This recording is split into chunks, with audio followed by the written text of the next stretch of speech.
जय माँ इंद्राक्षी। इंद्राक्षी धाम में दर्शकों आप सभी का हम हार्दिक स्वागत करते हैं। आइए इस विशेष अंक में हम बात करते हैं रक्षाबंधन पर्व की। रक्षाबंधन पूरे विश्व में और ख़ास तौर से भारत के हर प्रांत में मनाया जाता है। 22 अगस्त दिन रविवार सन 2021 में रक्षाबंधन है और ये बहुत ही प्रेम का पर्व है। इस पर्व को हम सबको मनाना चाहिए और जितना अच्छे से हो सके हम अपने घर में मिठास उत्पन्न करें।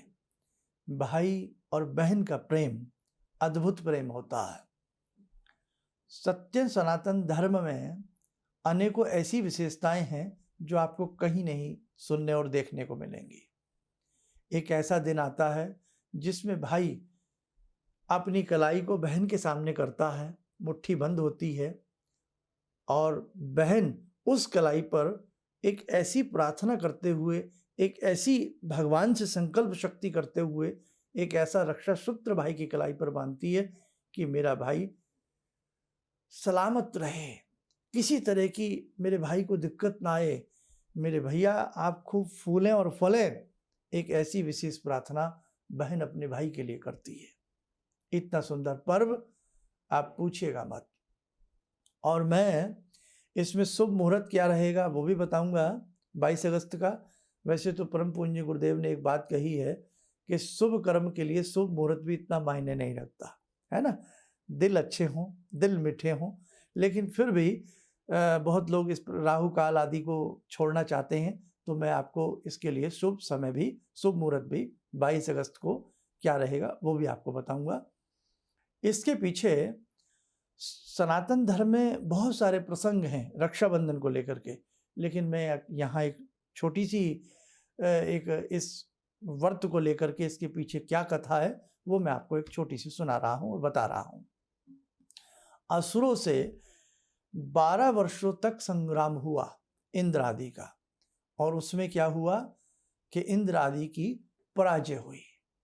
और जब पराजय हुई तो इंद्र आदि एक ऐसे स्थान पर फंसे हुए थे, न जा सकते थे और पुनः युद्ध के अलावा उनके पास कोई रास्ता नहीं था।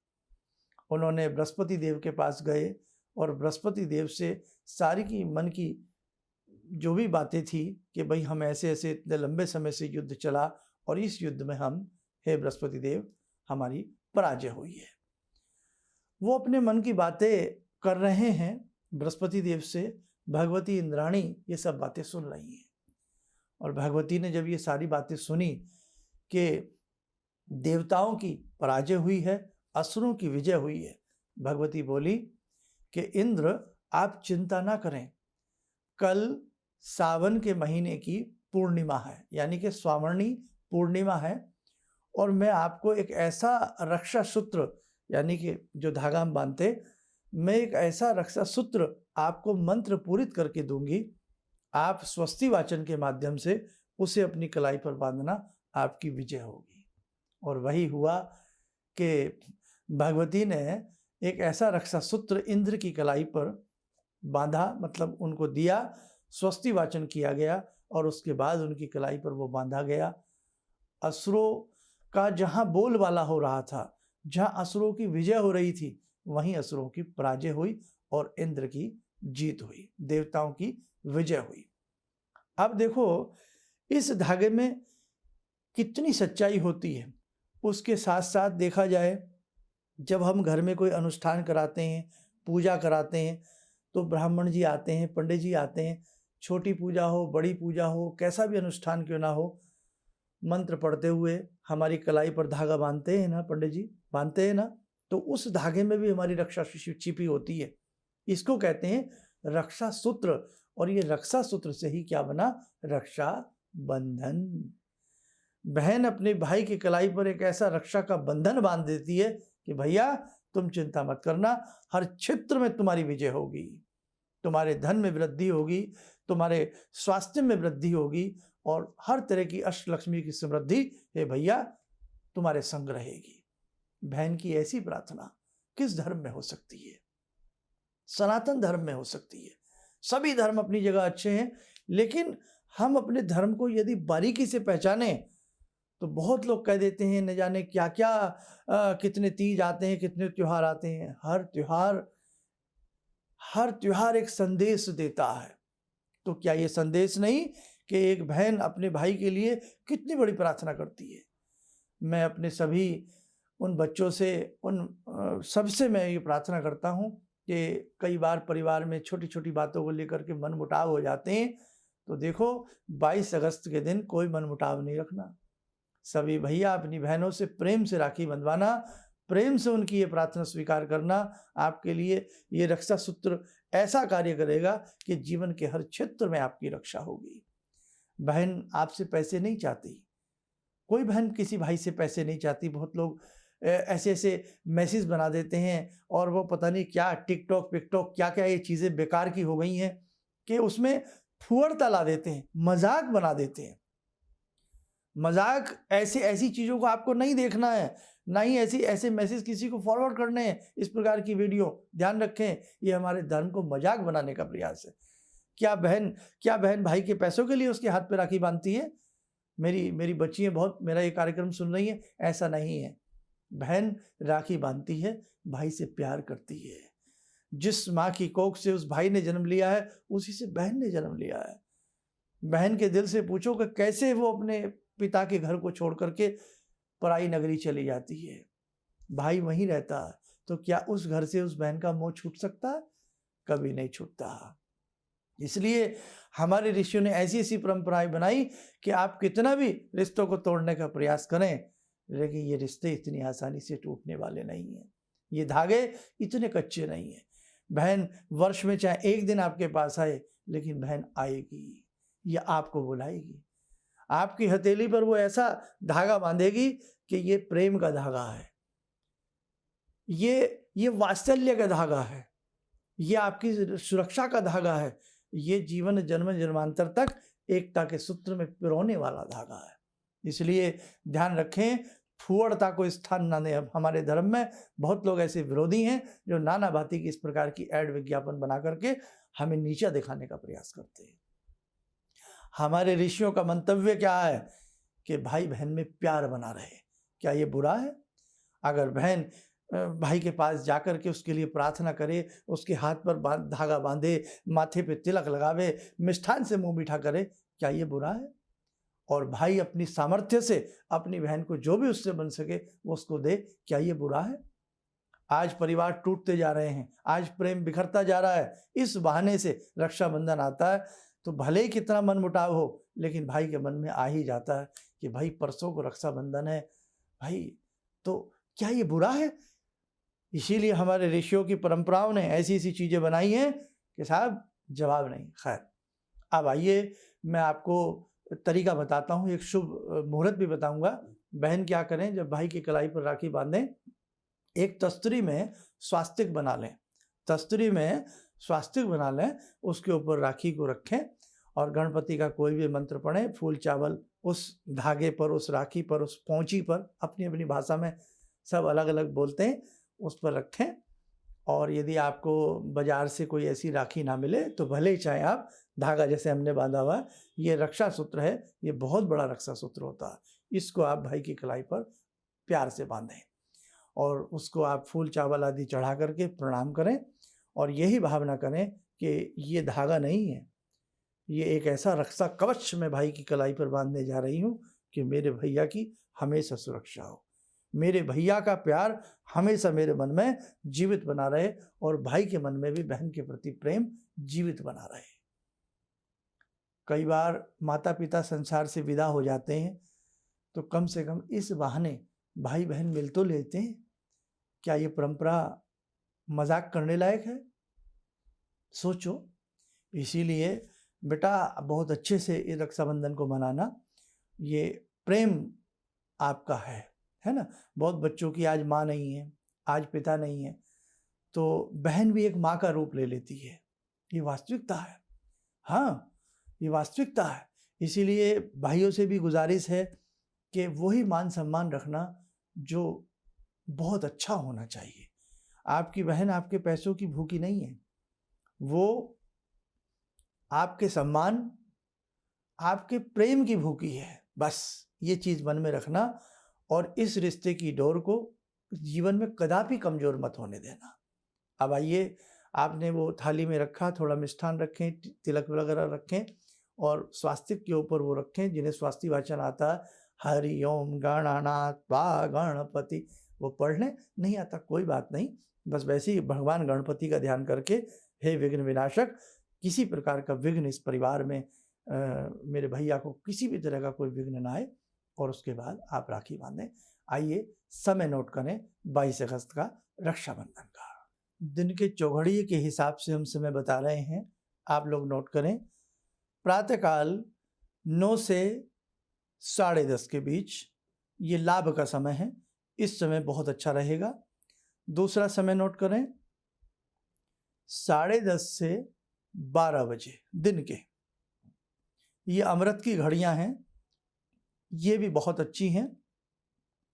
एक समय और नोट कर लें, क्योंकि कई बार कहीं आने या जाने में थोड़ा देरी सवेरी भी हो जाती है। दिन के 1:30 बजे से 3 बजे तक ये भी शुभ समय का चौघड़िया है। राहु काल जो अवॉइड करना चाहते हैं उससे बिल्कुल बचें। राहु काल भी हम बता देते हैं, सायंकाल 4:30 बजे से लेकर के 6 बजे के बीच, ये 1.5 घंटे का राहु काल है उस दिन का, उससे बचने का प्रयास करें।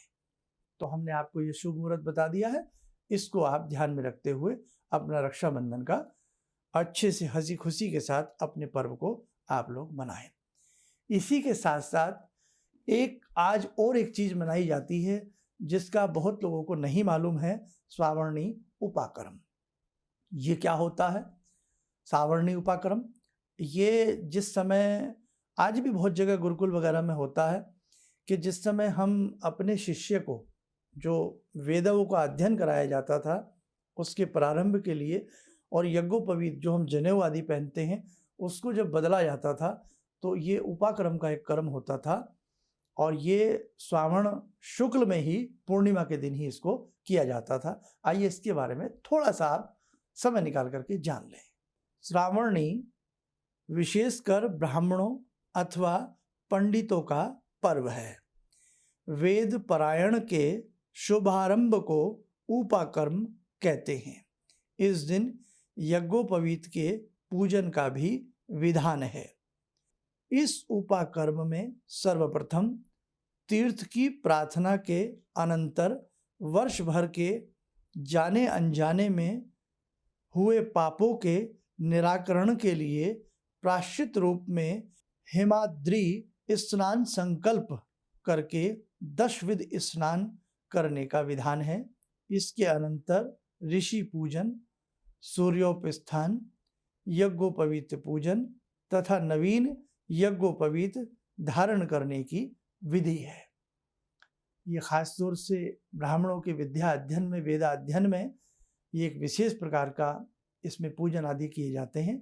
लेकिन ये मैंने एक नॉलेज के लिए आपको बताया है। आज भी ऐसा बहुत गुरुकुल में और बहुत ऐसे आश्रमों में और बहुत ऐसी जो हैं इस प्रकार की चीज़ें भी होती हैं।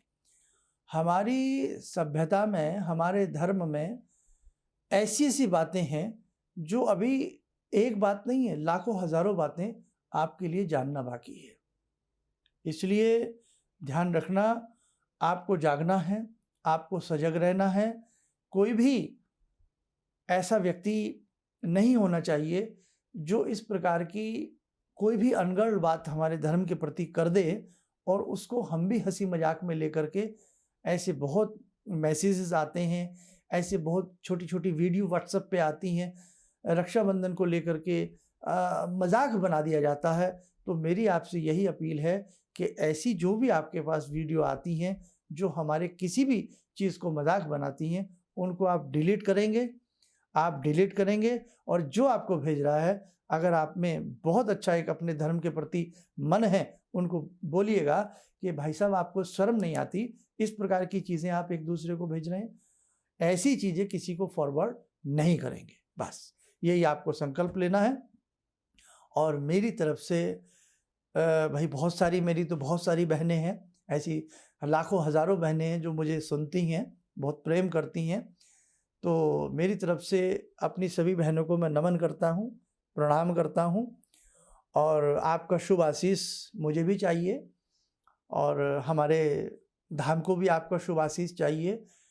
बहन के आशीर्वाद में बहुत बड़ी ताकत होती है, इसलिए हर भाई को बहन का आशीर्वाद ज़रूर लेना चाहिए। जब कन्या छोटी होती हम कन्या पूजन में भी कन्या का आशीर्वाद लेते हैं, वही कन्या बहन का रूप लेती है, हम उनका आशीर्वाद लेते हैं। वही कन्या माँ बनती है, हम माँ का भी आशीर्वाद लेते हैं। बुआ के रूप में, मौसी के रूप में, चाची के रूप में, है ना, हम हमेशा आशीर्वाद लेते हैं, भगवती के रूप में, है ना। तो इसीलिए ये भूलना मत, बहुत अच्छे से 22 अगस्त को अपने रक्षाबंधन आदि का कार्यक्रम अच्छे से मनाना पर्व को। और फिर जो आपने वो राखी थाली में रखी है उसे भैया की कलाई पर जो मैंने मुहूर्त का समय बताया उसमें आप लोग बांध लेना। 1% वो समय आपसे चूक जाता है, मैंने इसलिए 3 समय बताए हैं, ऊपर नीचे कोई समय चूक जाता है तो घबराने की बात नहीं है। फिर शुभ कर्म में शुभ मौके की बात मत सोचो, बस भगवान गणपति का नाम लेकर के उनकी हथेली पर, कलाई पर आप ये राखी बांधिए और अच्छे से प्रेम से हंसी खुशी के साथ, है ना, बहुत अच्छे से प्रेम आमोद के साथ अपने इस पर्व को मनाइएगा। मेरी तरफ से रक्षाबंधन के पर्व पर आप सभी को बहुत बहुत बहुत बहुत शुभकामनाएं। जय मां इंद्राक्षी। भगवान से जुड़ो और भगवान को से जुड़ने का जरिया आपने बताया, बहुत अच्छा लगा, बहुत धन्यवाद। और सनातन धर्म को जिंदा रखने के लिए आप जो प्रयास कर रहे हैं बहुत सराहनीय है। हम लोग को मौका मिला है, हम लोग भाग्यशाली हैं जो आपके करीब आने का हम लोग को मौका मिला है।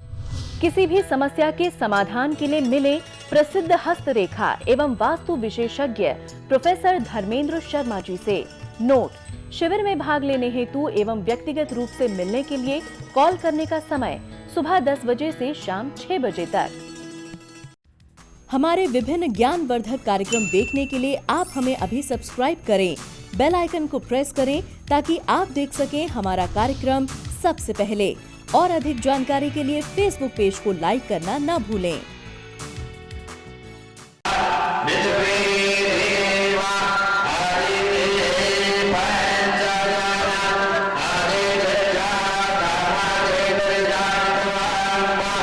Yeah.